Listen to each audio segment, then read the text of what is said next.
I'm 82 years old, and there is something I wish someone told me when I was younger.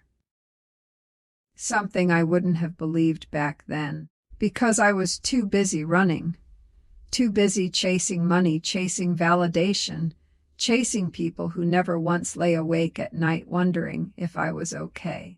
You see, when you are young, you think old age is just a number. You think it happens to other people. You think you will be the exception to the rule, that you will stay strong, stay relevant, stay loved. But then one morning you wake up, and your hands don't move the way they used to. The phone doesn't ring the way it used to. And you look around your house, and the silence is so loud it hurts your ears.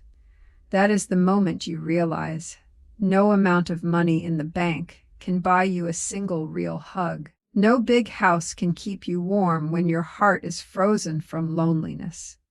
I have learned the hard way that a happy old age is not built on success. It is built on 5 simple pillars, and if you ignore even one of them, the whole thing comes crashing down. I want to share them with you today, not because I am wise, but because I have made so many mistakes.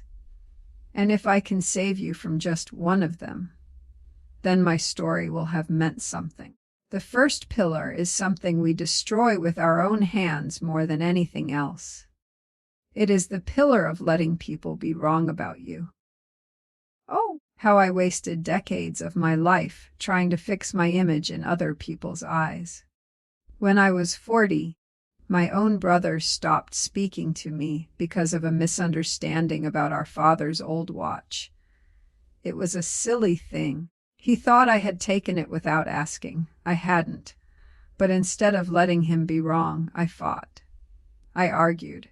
I called relatives. I pulled out receipts. I proved that I was right, and I lost my brother for 12 years. 12 Christmases. 12 birthdays. He was alive, living just 20 minutes away, but we were strangers because I could not stand the feeling of being misunderstood.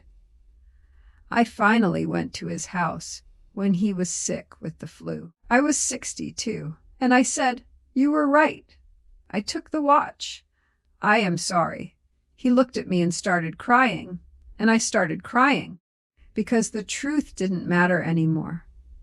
The only thing that mattered was that I had missed 12 years of his life just to protect my pride. Being right is expensive, and when you get older, you realize that peace is worth 1,000 times more than being correct. Let people think you are lazy. Let them think you are selfish. Let them whisper whatever they want. Your real friends, the ones who matter, will stick around without you having to explain yourself. The ones who leave because of a rumor or a misunderstanding, they were never truly yours to begin with. I remember my late wife, God rest her soul, she used to say, "Honey, you can't control what people say about you, but you can control how much of your day you give them." I didn't listen. I spent so many nights fuming over a coworker who took credit for my work or a neighbor who spread a lie about me. And now, looking back from 82, I can't even remember that neighbor's name. But I remember the sleepless nights. I remember the stomach ulcers. I remember the way my blood pressure would spike every time I thought about being wronged. So here is the hard truth, my young friend. You are going to be misunderstood. A lot. People will twist your words, forget your kindness, and remember your mistakes. That is just the nature of being human. But if you want to be happy when you are old, you have to learn the art of letting go. When someone accuses you of something you didn't do, you can say your piece once, calmly, and then walk away. You don't need to convince them. You don't need to win. You just need your sleep. You just need your peace. Because one day you will be sitting in a rocking chair, and the only person you will have to answer to is the face in the mirror. And that face doesn't care if you were right, it only cares if you were kind. The second pillar is the one that almost broke me completely. And it is this accepting that your children will leave, and that is a good thing. Nobody tells you this when you are holding your newborn baby for the first time.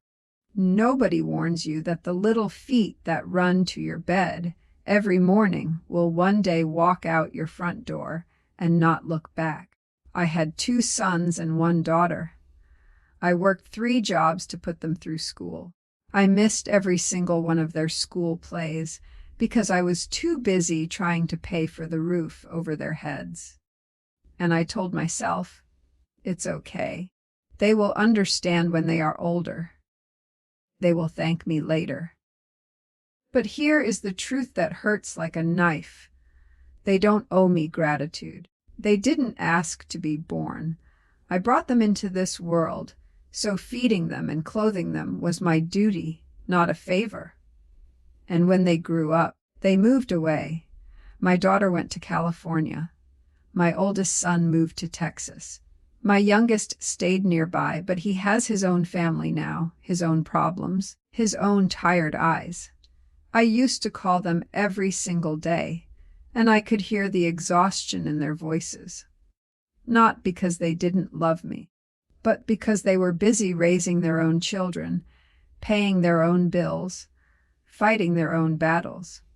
And I had a choice. I could be the father who makes them feel guilty.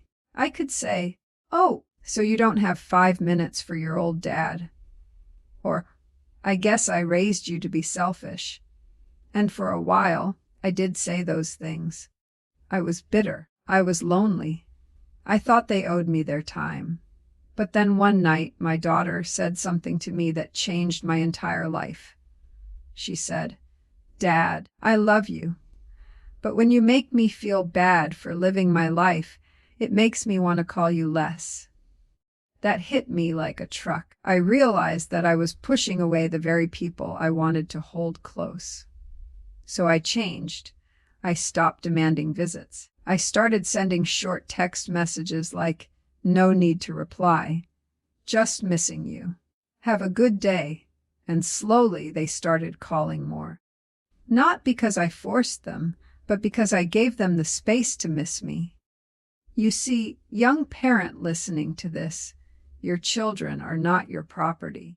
They are visitors. Beautiful, precious visitors who come into your life for a season. And if you raise them right, they will come back to you, not out of guilt, but out of love. But if you try to hold them too tight, they will run.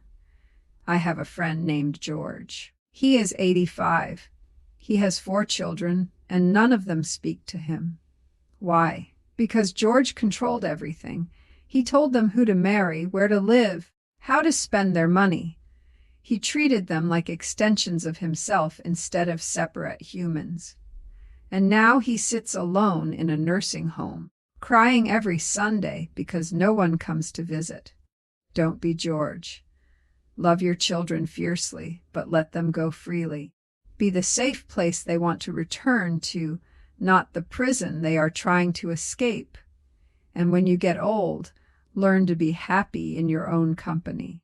Learn to drink your coffee alone and enjoy the silence. Learn to go for a walk by yourself and notice the little flowers on the side of the road. Because your children will have their own storms to weather. And the greatest gift you can give them is to be a source of peace, not another problem they have to solve. The third pillar is about money. And I know you are tired of hearing about money, but stay with me, because this is not what you think. The third pillar is understanding that enough is a door, not a ceiling. I spent 40 years chasing more. More money, more investments, a bigger car, a fancier vacation. I thought that if I just reached the next number in my bank account, I would finally feel safe. I would finally feel happy. But here is the ugly secret that the world does not want you to know. The goalpost always moves. When I made $50,000 a year, I thought I would be happy at 100,000. When I reached 100,000, I thought I would be happy at 200. And when I finally retired with a very comfortable amount of savings, do you know what I felt? Nothing. Absolutely nothing. Because happiness was never waiting for me at the finish line. It was hiding in the moments I ignored while I was running. I remember my daughter asking me to play catch with her in the backyard. I said, "Not now, sweetheart. Daddy has to work." She asked me 100 times, and 99 times I said later. Well, later came, but her arms were too tired to throw a ball, and my knees were too weak to run. We never played catch, not once. And I would give every single dollar in my bank account today to go back and drop everything for just 15 minutes of throwing a ball in the grass. You see, when you are young, you think you are investing in your future by working late, skipping vacations, saying no to fun, but you are actually stealing from your present, and the present is the only thing that is real. The past is a ghost. The future is a dream. Right now, this very second, is all you have. So let me tell you what enough looks like. Enough is having a warm bed. Enough is having food in your fridge. Enough is being able to help a friend in need without checking your bank account first. Everything beyond that is just showing off to people who aren't even thinking about you. I know a man who owns 3 houses. He has a boat, a luxury car, and a watch collection worth more than my first home. And he is the most miserable person I have ever met. He takes pills for anxiety. He pays a therapist $200 an hour because he cannot sleep at night. He is terrified of losing everything, so he never enjoys anything. Meanwhile, my neighbor Larry is a retired janitor. Larry lives in a small apartment. He drives a 15-year-old truck. But Larry has a garden full of tomatoes, a dog who adores him, and every Friday night, his grandchildren come over to make pizza from scratch. Larry is rich. I am rich because I finally learned to be like Larry. When I stopped measuring my worth by my possessions and started measuring it by my peace, I finally became a millionaire in the only way that counts. So please, I am begging you, stop trading your time for money you do not need. You are not a machine. You are a human being, and human beings need rest, laughter, and slow mornings. When you are old and sitting where I am sitting, you will not remember the overtime bonus. You will remember the sound of rain on the roof while you did nothing. You will remember the taste of a home-cooked meal shared with someone you love. You will remember the quiet afternoons where the world felt still and your heart felt full.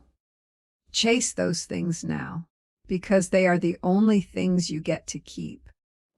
The 4th pillar is the one that people ignore the most. And it is painful to talk about, but I have to say it. The 4th pillar is learning to forgive yourself before you ask anyone else to forgive you. For most of my life, I carried this heavy rock inside my chest. It was the rock of my own mistakes. The time I yelled at my mother 2 weeks before she passed away. The time I lied to my wife about where I had been. The time I saw a homeless man shivering in the cold, and I walked right past him because I was in a hurry. I did so many things that I am not proud of. And I would lie awake at night, replaying those moments, whispering to myself, "You are a bad person. You are a failure. You don't deserve love." I punished myself for decades. And the crazy thing is, the people I hurt had already forgiven me. My wife knew I lied, and she forgave me the same day. My mother, before she died, told me, "Sweetheart, I don't remember the bad days. I only remember the good ones." But I didn't believe her, because I hadn't forgiven myself. And here is the dangerous part. the part that nobody talks about. When you cannot forgive yourself, you start sabotaging your own happiness. You push people away because you think you don't deserve them. You stop taking care of your body because you think you are not worth the effort. You refuse to try new things because you are convinced you will just mess them up again. It is a slow, quiet suicide of the soul. I lived like that for almost 20 years. 20 years of walking through life with my head down, waiting for someone to punish me, not realizing that I was the jailer and the prisoner at the same time. Then one day, I read something that changed everything. It was a very short sentence. It said, "You cannot go back and change the beginning, but you can start where you are and change the ending." And I decided to try. I sat down on my bed, and I talked to myself out loud like I was talking to a friend. I said, "You made mistakes. You hurt people. You were selfish and scared and ignorant. But you are also human, and humans get to try again." That day, I wrote down every single thing I was ashamed of on a piece of paper. Then I went outside and burned it in a metal bucket. Watching that paper turn to ash, I said, "I am sorry, and I am letting this go." Did that erase the past? No, but it freed me from carrying it into the future. And that is the secret. My dear listener, you do not need to be perfect to be worthy of love. You just need to be trying. You just need to be willing to get up one more time, then you fall down. If you are listening to this and you are beating yourself up for something you did 5, 10, 30 years ago, please stop. You have served your sentence. The person you were back then is not the person you are now. Show that old version of yourself some compassion. He or she was doing the best they could with what they knew at the time. And now you know better, so you can do better. That is not an excuse. That is grace. And grace is not something you have to earn. It is something you choose to receive. Choose it today. Look in the mirror and say, "I forgive you. We are going to be okay." The fifth and final pillar is the simplest to understand, but the hardest to practice. It is accepting that you will die and making peace with that long before it happens. I know that sounds dark, but stay with me, because this is actually the most freeing truth in the world. When I was 50, I was terrified of death.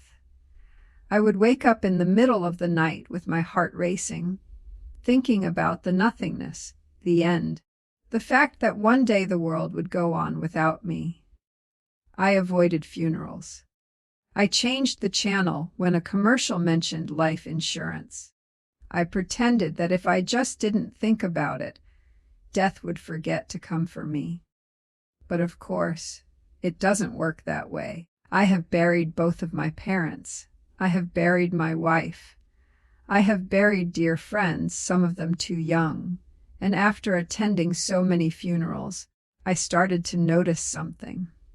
The people who died peacefully, the ones who seemed ready, were not the richest or the healthiest. They were the ones who had lived fully. They were the ones who had said, "I love you," enough times. They were the ones who had taken the trip, written the book, planted the tree, danced in the kitchen while cooking dinner. They had no big regrets because they did not save their dreams for someday. So I decided to change. I started doing the things I was scared of.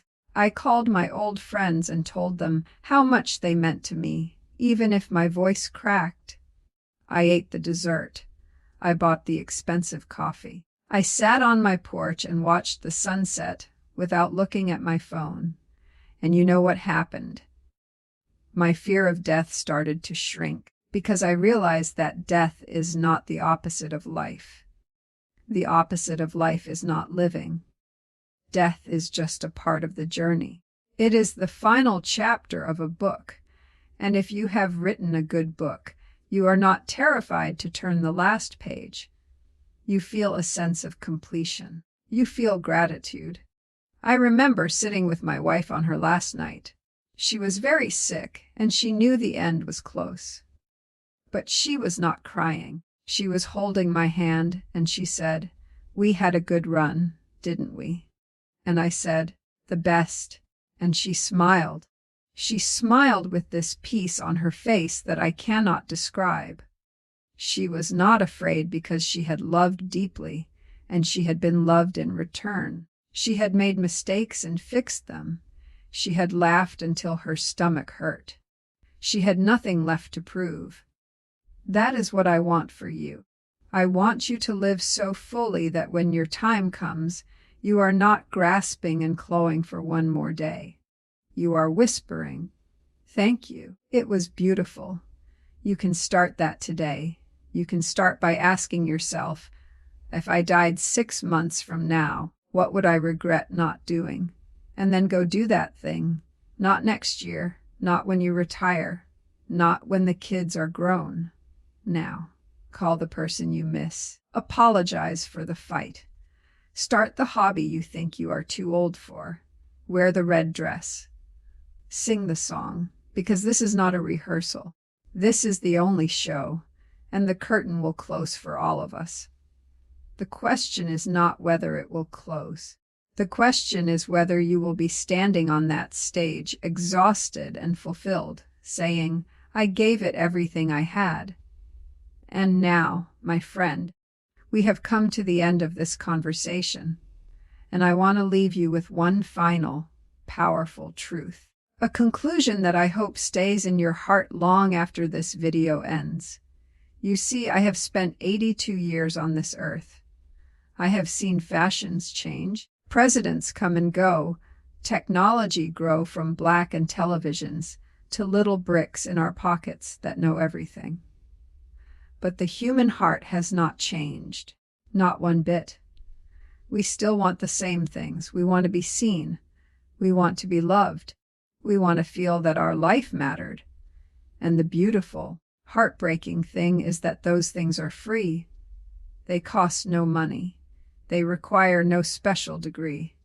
A child in a poor village can have them, and a billionaire in a penthouse can miss them completely. The 5 pillars I shared with you today are not complicated. Let people be wrong about you. Let your children live their own lives. Stop chasing more money than you need. Forgive yourself for being human, and make peace with the fact that your time is limited. But knowing these pillars is not enough. You have to build with them. And building is hard. Building means waking up every morning and choosing peace over pride. It means biting your tongue when you want to scream. It means putting down your phone and picking up a conversation. It means admitting you were wrong even when it hurts your ego. It means going to therapy or sitting in a quiet room and facing the demons you have been running from. I am not going to stand here and pretend that I mastered all 5 pillars. I did not. I failed many times, and I will probably fail again before I die. But the difference between the me of today and the me of 50 years ago is that I no longer expect myself to be perfect. I just expect myself to keep trying. And that is my message to you. You are not too old to change. You are not too broken to heal. You are not too far gone to come back. The fact that you are watching this, the fact that you are searching for wisdom, the fact that you want a happier old age, that tells me everything I need to know about you. It tells me that you still have hope, and hope is the most powerful force in the universe. It is hope that makes a farmer plant seeds in a drought. It is hope that makes a mother hold her sick child. It is hope that makes an old man like me wake up in the morning and brew a pot of coffee, even though his back hurts and his friends are gone. Do not ever let anyone take your hope. Not your boss, not your ex-spouse, not the news, not the comment section, You hold on to it with both hands. And you use that hope to build the life you want, one small brick at a time. Maybe today you will call your brother and end a silly fight. Maybe today you will throw away the credit card offer for a car you don't need. Maybe today you will look in the mirror and say, "I am sorry. I love you." That is not a small thing. That is everything. I am going to say goodbye now, because the sun is setting outside my window, and there is a cool breeze coming through the screen, and I want to go sit on my porch and just watch the sky turn orange and pink. I want to feel grateful for this day, for this breath, for the fact that you listened to an old man's story. Thank you for being here. Thank you for caring about your future self. I may never meet you in person, but I want you to know that in this moment, across the distance of time and technology, I am rooting for you. I am hoping that when you reach my age, you will look back with more joy than regret, more laughter than tears, more peace than pain. So go now, not tomorrow, not when you are ready. Go now and live your beautiful, messy, imperfect, wonderful life. And remember, the best time to plant a tree was 30 years ago. The second best time is right now. Be kind to yourself. Be brave. And I will see you on the other side. And I know I said I was going to say goodbye, but my heart won't let me stop just yet, because there is so much more I need you to understand. So please, pull up a chair. Pretend you are sitting next to me on this old wooden porch. The crickets are starting to sing, and the air smells like the honeysuckle my wife planted 40 years ago. I want to take you deeper into these 5 pillars, not just the lessons, but the feeling of them. Because a lesson you hear is easy to forget, but a feeling stays with you forever. Let me take you back to the first pillar again, letting people be wrong about you. I told you about my brother and the watch, but there was another time, a harder time, that taught me this lesson in a way that broke me open. When I was in my late 50s, I had a friend named Sam. Sam and I grew up together. We were closer than brothers. We worked the same summer jobs. We chased the same girls. We cried together at each other's weddings. Sam was the kind of friend who would show up at your door at 2 a.m. with a shovel and a flashlight and say, "Don't ask questions. Just get in the car." That kind of friend. Well, when we got older, Sam started hearing things. Someone told him that I had said something bad about his wife. I never said it. I wouldn't even think it. But Sam believed them, and he called me one night, his voice shaking with anger, and he said, "I know what you said. I don't want to see you anymore." I tried to explain. I tried to tell him the truth. But he hung up, and then he blocked my number. For 2 years I carried that pain. I would see his car at the grocery store, and I would hide behind the cereal aisle. I would hear a song we used to love, and I would turn it off because it hurt too much. I was angry at him, but mostly I was angry at myself. I kept thinking, what did I do wrong? Why doesn't he believe me? How can 30 years of friendship end because of a lie? I almost got sick from the stress. My doctor told me my blood pressure was dangerous. My wife begged me to let it go. But I couldn't. I was obsessed with being right. Then one night I had a dream. I dreamed that Sam was standing at my funeral. He was old and gray, and he was crying. And in the dream, he said, "I'm sorry. I should have believed you. I wasted so many years." I woke up in a cold sweat, and I realized that I did not want to wait until one of us was dead to fix this. So I did something that felt impossible. I drove to Sam's house. I knocked on his door. His wife answered and looked at me like I was a ghost. I said, "I'm not here to argue. I'm here to say I'm sorry. She let me in. Sam was sitting in his recliner.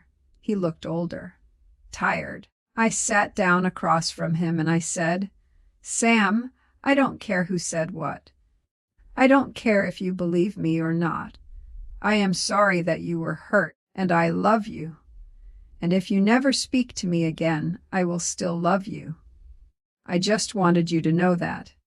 Then I stood up to leave, and Sam started to cry. He grabbed my hand and pulled me back down. He said, I was so stubborn. I missed you every single day. We sat there and cried like babies for an hour. Neither of us mentioned the lie again. It didn't matter. What mattered was that I chose to let go of my need to be understood, and that choice gave me back my best friend. Sam passed away 3 years ago from a heart attack. I held his hand in the hospital, and I thanked God every minute that I didn't let pride steal those final years we had together. So please, listen to me. Is there a Sam in your life? Is there someone you are not speaking to because of a misunderstanding? Because you are waiting for them to apologize first, or because you are afraid of looking weak? Swallow your pride. Be the bigger person, not because you are wrong, but because they are more important than your ego. You never know which phone call will be your last. Do not wait for a funeral to say what is in your heart. Now let me go deeper into the second pillar. Accepting that your children will leave. I told you about my daughter and the phone calls. But there is a part of this that I did not share. A part that still makes my chest ache when I think about it. You see, when my children were small, I was not a perfect father. I was tired. I was stressed. I yelled more than I should have. I remember one Thanksgiving, my son, my oldest, he was maybe 7 years old. He had made a little turkey out of construction paper at school. He was so proud of it. He ran up to me while I was reading the newspaper, and he held it up to my face. He said, Daddy, look what I made. I didn't even look up. I said, That's nice, buddy. Go show your mother. He walked away, and I went back to reading about the stock market. I don't remember a single thing that was in that newspaper, but I remember the look on his face, the way his little shoulders dropped, the way he walked slower than usual. I have replayed that moment 10,000 times in my head, and every time I want to reach back through time and slap that newspaper out of my own hands and pick up that little boy and spin him around and say, This is the most beautiful turkey I have ever seen. You are a genius. I love you. But I can't. Time only moves forward. That boy is now a man with a beard and a receding hairline. He has his own worries, his own bills, his own children who make construction paper turkeys. And sometimes I see him do the same thing to his kids. He gets distracted. He gets busy. And I want to say something, but I don't, because that is his journey. But I do make sure to tell him now, every time I see him, You are doing a good job. I am proud of you, and I am sorry for the times I wasn't there. He always says, It's okay, Dad. And I know he means it. But I also know that we cannot go back. So here is what I want you to do, especially if you have young children. Put the phone down. Close the laptop. Turn off the television. Lie on the floor and let them climb on you like a jungle gym. Read the same bedtime story 3 times in a row even though you are bored. Let them help you cook even if they make a mess. Because these moments are not small. They are enormous. They are the bricks of their childhood, and one day, those bricks will become the wall that holds them up or the wall that keeps them away. I know you are tired. I know work is hard. I know the bills keep coming. But your children do not care about any of that. They only care if you see them. And if you don't see them now, Do not be surprised when they do not have time for you later. That is not revenge. That is just physics. You cannot pour from an empty cup, but you also cannot expect to pour nothing for 20 years and then demand a river in return. Love them while they are still small enough to fit in your arms. Because one day you will blink and they will be packing a suitcase for college. And you will stand in their empty bedroom, and the silence will be so loud that you will hear your own heartbeat.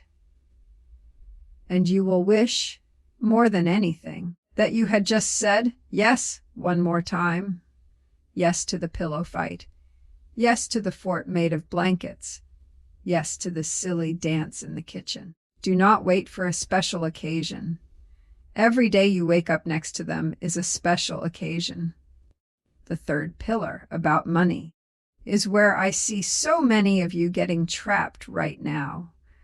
And I want to tell you a story that might make you uncomfortable. It is about a man I used to work with named Richard. Richard was brilliant. He was the youngest manager in our company. He drove a car that cost more than my first house. He wore suits that were hand-tailored. He took his family on vacations to Europe every summer. Everyone thought he was successful. Everyone wanted to be Richard. But I knew Richard differently. I knew him because we shared a carpool for 3 years, and in that car, Richard would cry. He would drive us to work, and sometimes out of nowhere, tears would roll down his face. He would apologize and wipe them away quickly. But I saw them. One day I asked him what was wrong, and he told me. He said, I am 200,000 in debt. I don't own a single thing in my life. The car is leased. The house is mortgaged to the roof. The suits are on credit cards. I work 60 hours a week just to pay the interest on the interest. And I haven't held my daughter in 6 months because I leave before she wakes up, and I come home after she falls asleep. Richard had a heart attack at 45. He survived, but he could not work for a year. And in that year, he lost everything: the house, the car, the suits. His wife left him because she said she could not live with a man who had nothing but debt. But here is the truth. Richard had nothing before the heart attack. He just had the illusion of something. He was a prisoner dressed in fancy clothes. Do not be like Richard. Do not buy things to impress people who are not thinking about you. Do not trade your health, your time, your peace for a lifestyle that is not real. The happiest people I know are not the ones with the most money. They are the ones who have learned to live below their means. They are the ones who drive old cars and have no car payment. They are the ones who live in small homes that are easy to clean.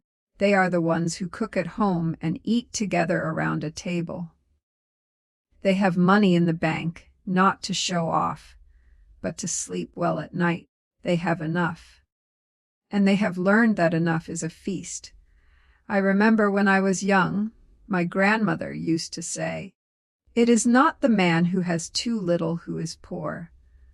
It is the man who wants too much." I didn't understand that until I was 70. Now I understand it completely. The less you want, the more you have. The more you compare, the less you see.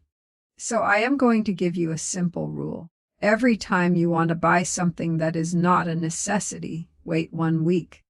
Put it in a cart online or write it on a piece of paper. Wait 7 days. If after 7 days you still want it, and you have the cash to pay for it without borrowing, then buy it. But most of the time, after 7 days, you will have forgotten about it. That is how you know it was never a need. It was just a want. And wants are like hungry ghosts.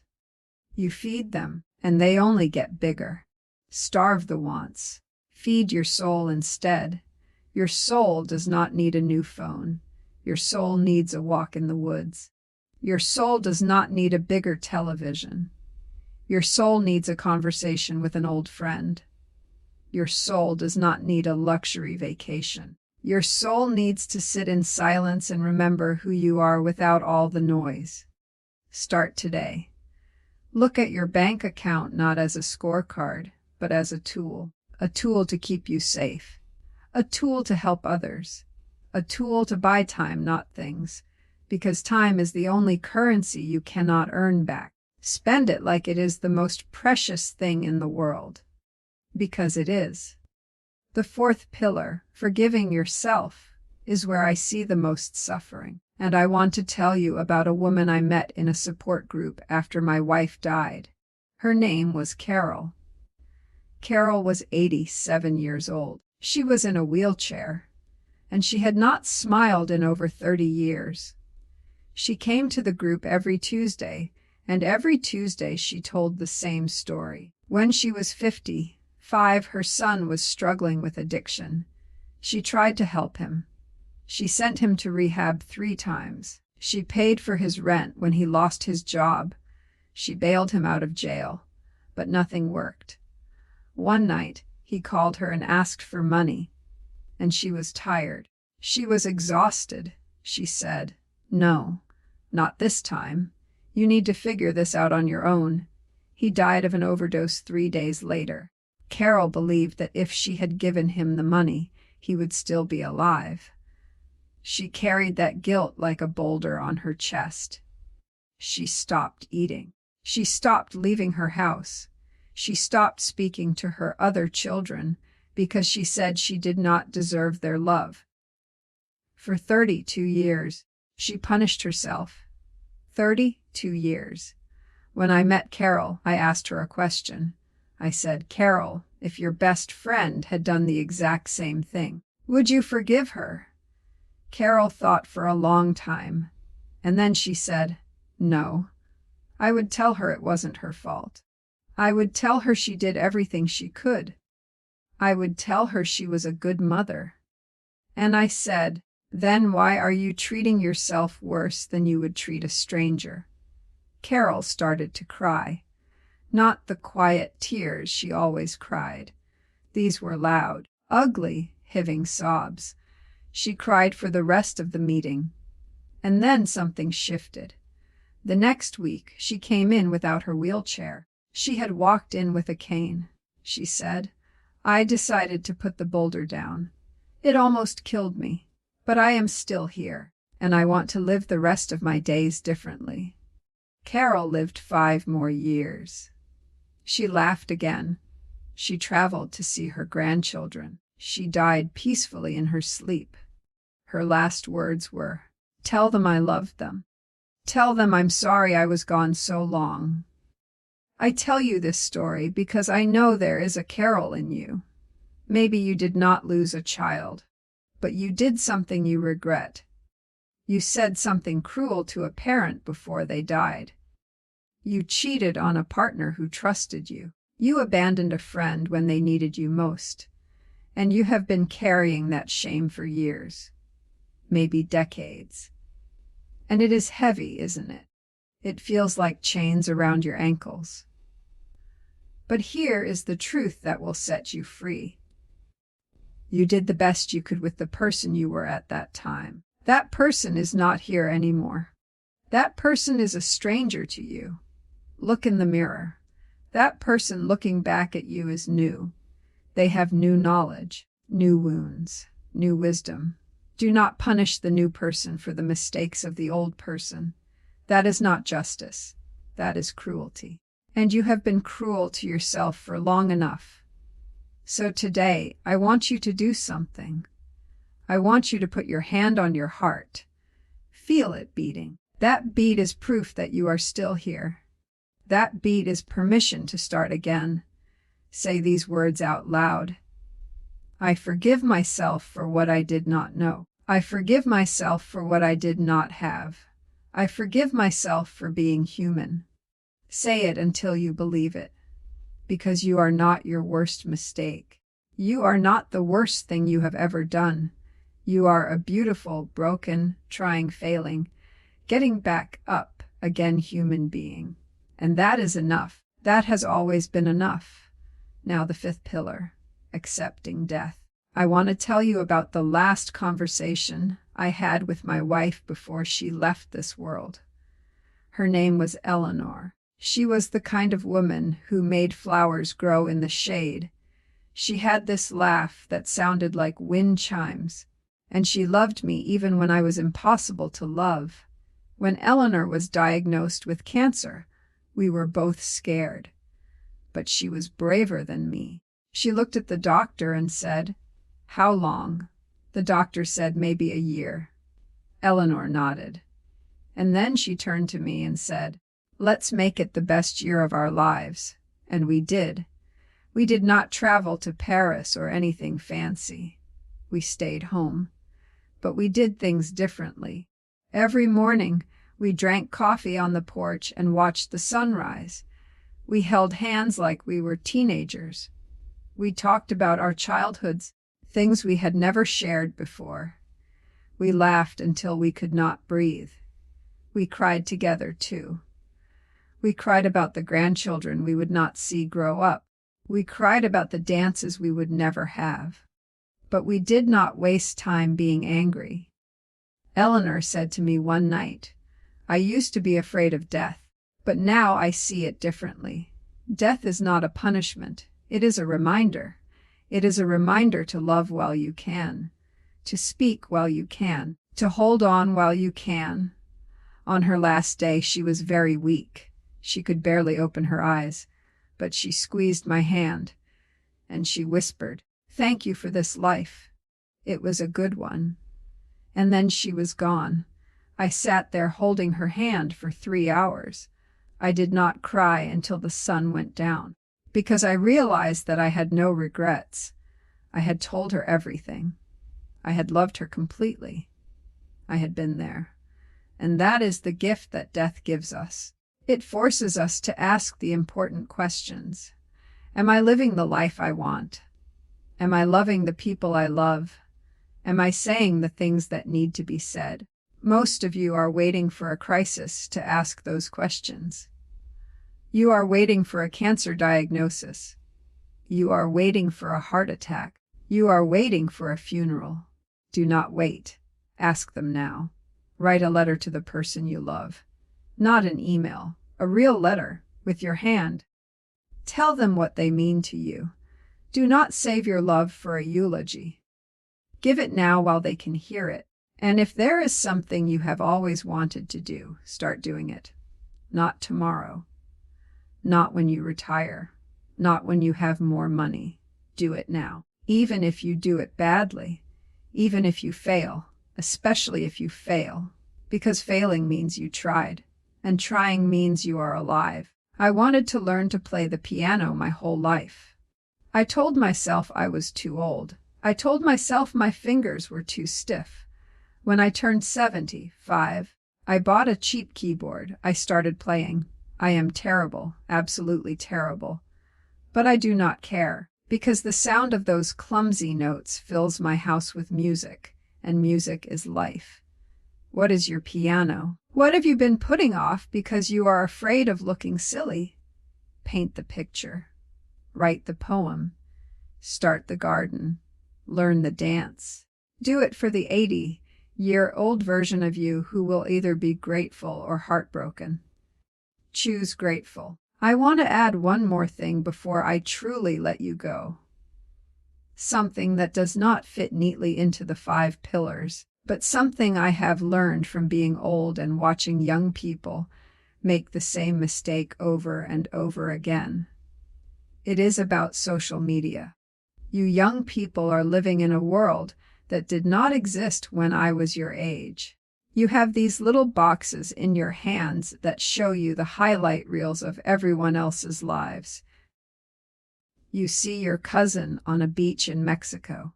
You see your old classmate buying a new car.